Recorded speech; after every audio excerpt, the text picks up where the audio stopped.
Not your average tabletop. Woohoo! Welcome to Not Your Average Tabletop. I'm Zach. And I'm Pepper. And today we're going to... I have won the showdown. The duel. Yes, you did. Yes. We're giving our first impressions of Western Legends Showdown, which you can barely see here. It is similar to the Wallet game series, but I think they're legally distinct. I don't think they're the same. They're not the same company, so... But it's, I think, in a similar package as that. Yeah. So it's a small game based in the kind of Western Legends world, I would say. Yep. And this was. You would say that it's based in the... I would say that, but I'm not gonna say it for artwork. sure. But I'm gonna say it for I sure. have a feeling. I've got a gut feeling. But this was one that I think I got at Gen Con. I don't know if I'd ever heard of it until that, but ended up buying. What was it? Which one did I get there? Was it Revive? I think I bought Revive there, one of the games, and then when I was going to pay for it, I saw they had these up in the front, and I was like, oh, that's cool, like Western He Legends. just never even stopped walking. He just threw his arm out and picked it up. Picked it up, Western Legends. I like Western Legends, so small two-player card game thing of it. Be interesting. Then I ended up getting a free game because it was buy two get one at the same price as a small purchase. So I got another smaller game as well alongside this. But yeah, this one is a two-player only kind of small card game where you're trying to kind of win. What would you call it? I don't know what it's called. It's kind of a trick. tricks. It's kind of a trick, but not really. You have 3 locations out there. There's more than 3 in there, but you put 3 out there. They have requirements. And each one has a requirement. Like the one is have 4 cards played underneath this and have the sum be less than 11. And your cards are just 1 through 7. Yep. And you have multiples of some of them, or at least the ones, I believe. I think the Wallops. The Wallops. Yeah.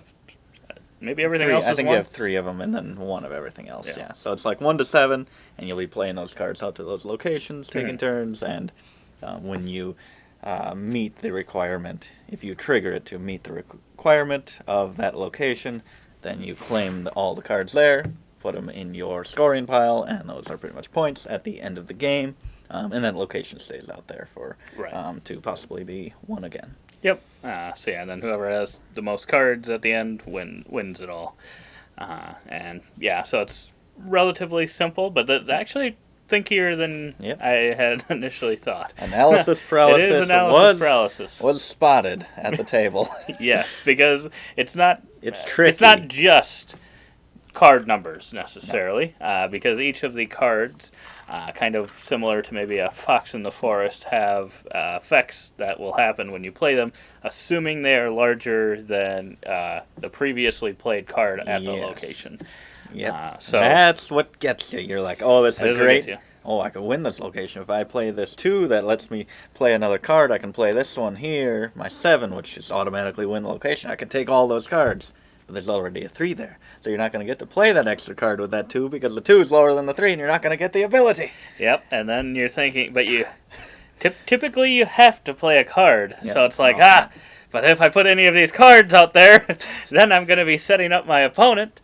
And yeah, it's just kind of one of those weird feelings. Kind of, it's not quite the same, but it just gives a little bit of a feel of like an arboretum where you're kind of trying to manage your hand, but also manage what's out on the board.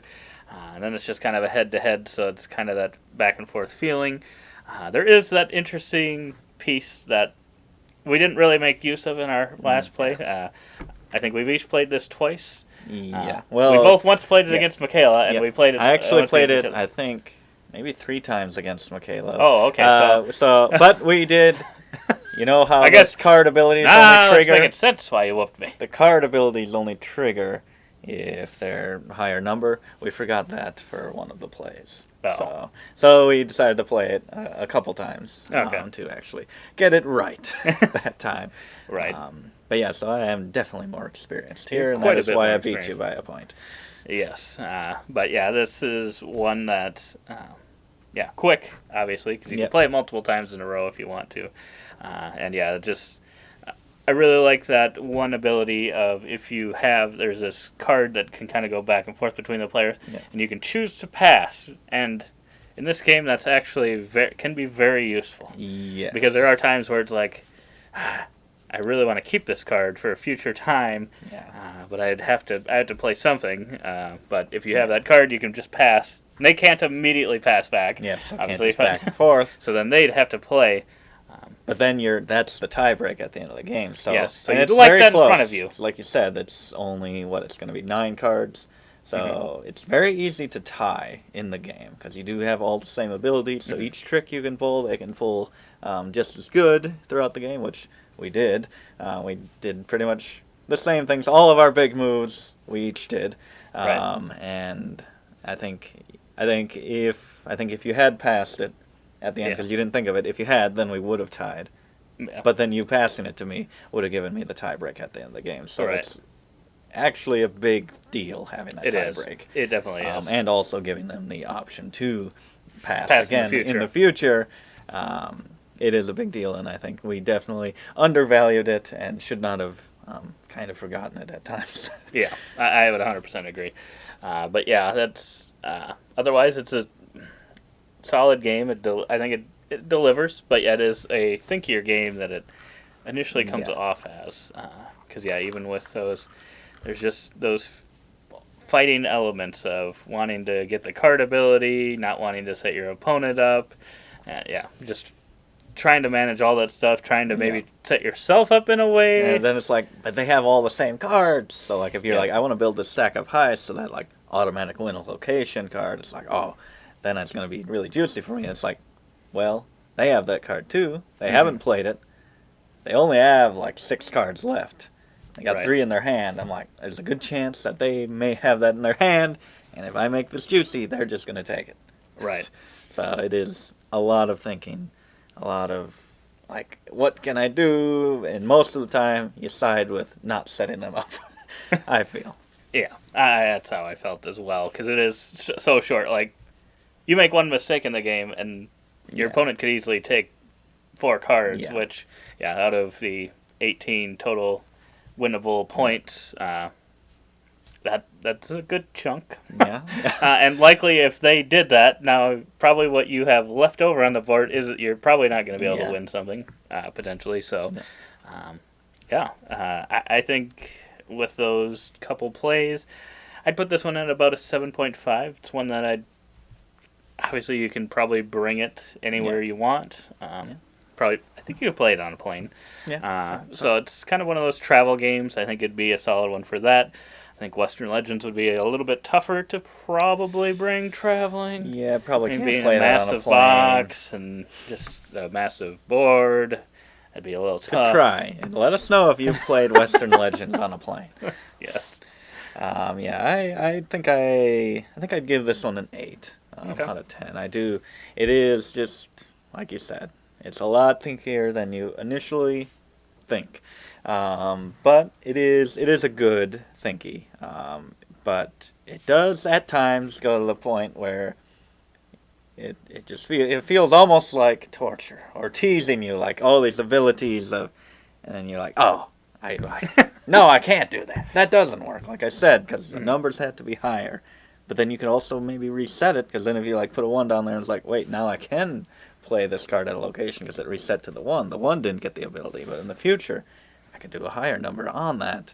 Right. So I mean, there's just a lot of traps and tricks in trying to think out what you can do on your turn, and that may hold it back in the long run, since it does seem like it should be like, oh, let's just play that, and it is quick relatively, but it does trick you a little bit, maybe too much to really get to the table too often.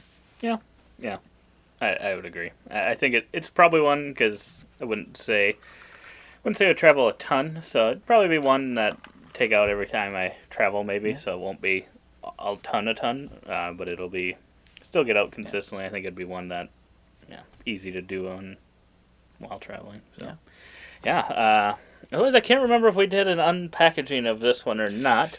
There's not too much in this game, but if we did, we will definitely drop a video with that in here. If not, Pepper will show a brief thing now of all the cards. There we go. We've got all the components right there. Unboxing. And this. Unwalleting. Right on camera. There we go. But yeah, if you want to check out our other content, if you like what we did here, definitely give us a thumbs up. Subscribe to see future things. But otherwise, we hope to see you on our other videos. And as always, don't forget to keep on nibbling on our content.